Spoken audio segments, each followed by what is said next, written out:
मेष राशि वालों, सूर्य ग्रहण आपके जीवन में जबरदस्त उजाला करने जा रहा है। जी हाँ मित्रों, क्योंकि सूर्य और साथ साथ बुध, केतु और चंद्रमा, ये चार ग्रह एक साथ रहने वाला है आपके छठे भाव में, जहां मंगल और गुरु ये दोनों आपके लिए बहुत महत्वपूर्ण ग्रह हैं। इन दोनों की दृष्टि रहेगी। अब ये इन दोनों की दृष्टि जहां होती है, समझ ले कि ये भाग्योदय करता है और कुछ ही राशियों को ये बहुत भाग्यशाली बनाएगा, जिनमें से आप बहुत ही लकी राशि हैं। आप पर सूर्य ग्रहण का प्रभाव आपके भाग्योदय का कारण बनेगा। एकदम से समझ ले कि ये आपके ज़बरदस्त भाग्योदय करने जा रहा है, आपके जीवन को बना देगा। जी हाँ दोस्तों, जीवन जो एकदम से टूट चुके हैं, आपको जिस कारण से परेशानी आ रही है जीवन में, उन कारणों का अंत करने जा रहा है। चलिए विस्तार से चर्चा करेंगे। सबसे पहले तो आपको बता दें कि सूर्य ग्रहण जो है वो ऐसा समय होता है जिस समय आप अपने भाग्य को स्वयं बदल सकते हैं। जो आप फिरते रहते हैं, मारे फिरते चलते हैं, कभी तांत्रिक के, कभी ओझा के, कभी कुछ के चक्कर में पड़ते हैं, कभी किसी के चक्कर में पड़ के आप अपने भाग्य को, अपनी किस्मत को खुद खराब कर लेते हैं, पैसे बर्बाद कर लेते हैं और आपको समझ नहीं आता है कि आप अपने भाग्य, अपने जीवन को कैसे बेहतर बनाएं, क्या उपाय करें, कैसे उपाय करें। इतना पूजा पाठ के बाद भी कुछ अच्छा जीवन में नहीं हो रहा है। तो मित्रों, ये जो ग्रहण का समय होता है, इसमें आप अपने स्वयं के भाग्य को अपने खुद ही बेहतर बना सकते हैं। आपको किसी के सहारे की ज़रूरत नहीं पड़ेगी। इसलिए हम आपको बताने जा रहे हैं कि आप ऐसा उपाय करें जिससे कि आप खुद ही अपने भाग्य को बेहतर बनाएं, आपको कभी किसी के सहारे की ज़रूरत ना पड़े। क्योंकि बहुत आज ज़माने में ऐसे लोग हैं जो आपके पैसे का मज़ा उठाएंगे, आपके से पैसे लेंगे और वो कोई भी उपाय आपके नहीं करेंगे, आपको कभी कुछ देंगे नहीं, करेंगे नहीं, कुछ भी आपके जीवन में अच्छा नहीं हो पाता है। कुछ ही ऐसे लोग हैं जो बहुत ही दयालु हैं, जो आपको मदद करते हैं। लेकिन ये ग्रहण का समय ऐसा होता है जिस समय आप अपने स्वयं के भाग्य को स्वयं बेहतर बना सकते हैं। तो कैसे बना सकते हैं ये भी आपको बताएंगे। साथ ही साथ आपको बताएंगे कि आप क्या उपाय करें और क्या ना करें, ग्रहण के समय कौन से काम करें, ग्रहण के समय क्या करें क्या ना करें, सभी विषय पर चर्चा करेंगे। अच्छे से आपको बताने की कोशिश करेंगे। वीडियो पूरा देखिएगा, अंत तक देखिएगा, क्योंकि ये वीडियो आप नहीं देखेंगे तो बहुत अच्छा समय आपका चला जाएगा। ये बहुत ही महत्वपूर्ण वीडियो साबित होने वाला है, क्योंकि ये वर्ष 2024 का आखिरी ग्रहण साबित होने जा रहा है। सबसे पहले समझिए 2 अक्टूबर को लगने वाला ग्रहण, इसको समझ लीजिए, नोट कर लीजिए। 2 अक्टूबर को लगने वाला सूर्य ग्रहण ये भारत में दिखाई नहीं देगा। तो इसका मतलब ये आप ना समझ जाएं कि दिखाई नहीं देगा तो सूर्य ग्रहण भारत में नहीं लगेगा। ये बिल्कुल भी ना सोचें, क्योंकि ये सोच आपकी भ्रम होगी, गलती होगी।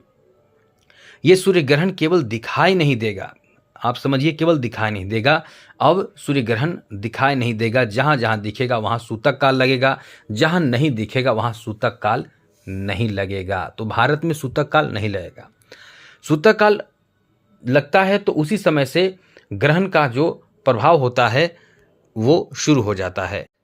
तो समझ सकते हैं, भारत में जब दिखाई नहीं देगा तो ये इस ग्रहण का जो सूतक काल भारत में नहीं लगेगा। इसका ये मतलब नहीं कि ग्रहण नहीं लगेगा, ग्रहण लगेगा।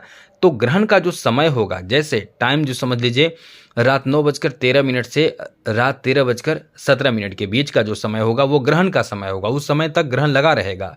तो इस समय ग्रहण लगेगा, तो इसी समय को आपको मानकर कुछ ऐसे कार्य जो नहीं करना चाहिए बिल्कुल भी ना करें, वरना सूतक काल जब लगता है तो उसी समय से कार्य नहीं करना रहता है।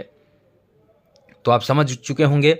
अब ग्रहण के समय क्या करना है वो आपको बताएंगे। अभी आपको बताते हैं कि मेष राशि वालों, ये जो सूर्य ग्रहण है वो आपके छठे भाव में लगने जा रहा है, जहां सूर्य, बुध, केतु और चंद्रमा दोनों चारों ग्रह मौजूद रहेंगे। इन 4 ग्रहों पर जो दृष्टि रहेगी मंगल की पंचम दृष्टि रहेगी और गुरु की चौथी दृष्टि रहेगी। अब समझिए, गुरु और मंगल जहां देखते हैं कल्याण करते हैं, चतुर्ग्रही योग बनेगा, बुधादित्य योग बनेगा। ऐसे में ये अपने आप में इतना ज़्यादा शानदार समय कहा जाता है जिस समय आप अपने भाग्य को बदल सकते हैं। तो ऐसे समय में नौकरी लगने की संभावना बहुत ज़्यादा रहती है सरकारी क्षेत्र में, क्योंकि सूर्य के बिना सरकारी क्षेत्र में नौकरी लगना आसान नहीं होता है, नौकरी लगता ही नहीं है। तो यदि आपका सूर्य कमज़ोर होगा तो आप लाख मेहनत कर लें, नौकरी आपको सरकारी क्षेत्र में नहीं लगेगा। थोड़ा सा भी सूर्य आपको सपोर्ट करेगा, तब जाकर आप सरकारी क्षेत्र में लाभ प्राप्त करेंगे, नौकरी प्राप्त करेंगे। अब सूर्य को मजबूत करने के लिए ग्रहण के दौरान क्या करें ये बताएंगे। हम हर उपाय बताएंगे कि आपको क्या करना है, आपको क्या फल, अब पहले फल क्या देगा, यदि वो फल आप प्राप्त करना चाहते हैं तो उसके लिए ग्रहण में कुछ विशेष उपाय कीजिए। चलिए, सबसे पहले तो ये आपको सरकारी नौकरी से संबंधित सफलता देने की संभावना इसकी बढ़ जाएगी।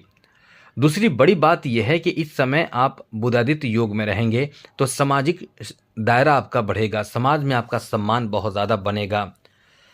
आगे बात करें तो ये आपके बिजनेस, व्यापार, कारोबार पर भी बहुत ही गहरा और बहुत ही अच्छा असर डालेगा, इसलिए इस समय को काफ़ी बिजनेस व्यापार को लेकर शानदार समय कहा जा सकता है।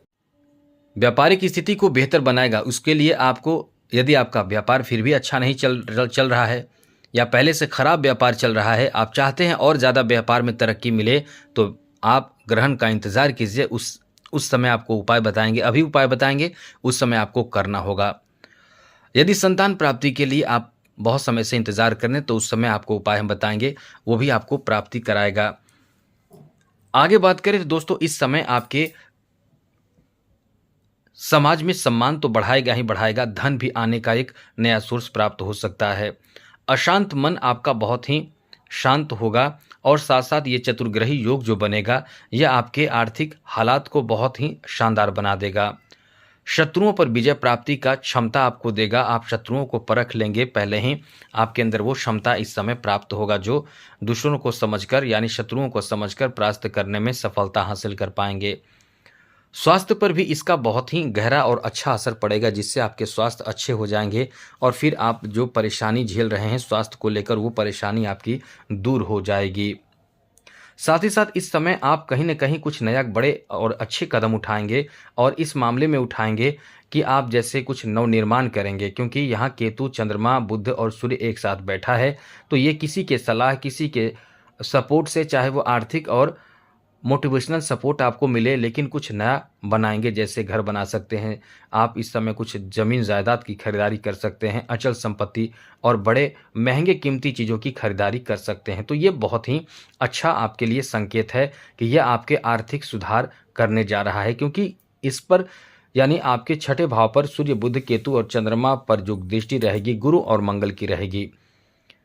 मंगल आपके राशि के स्वामी हैं और गुरु आपके किस्मत के मालिक हैं। किस्मत के मालिक जहां देखते हैं वहां सब कुछ अनुकूल बना देते हैं और ये आपके सीधे बुधादित्य योग को देखेगा। तो ये कहीं ना कहीं आपके लिए इतना ज़्यादा आपके फेवर में रहेगा कि ये आपके भागोदय कर देगा। और ऐसे में दोस्तों कुछ बड़ा आपके जीवन में होगा, जैसे कुछ बड़े सफलता, नौकरी आदि प्राप्त हो जाए, कोई बहुत समय से रुका कार्य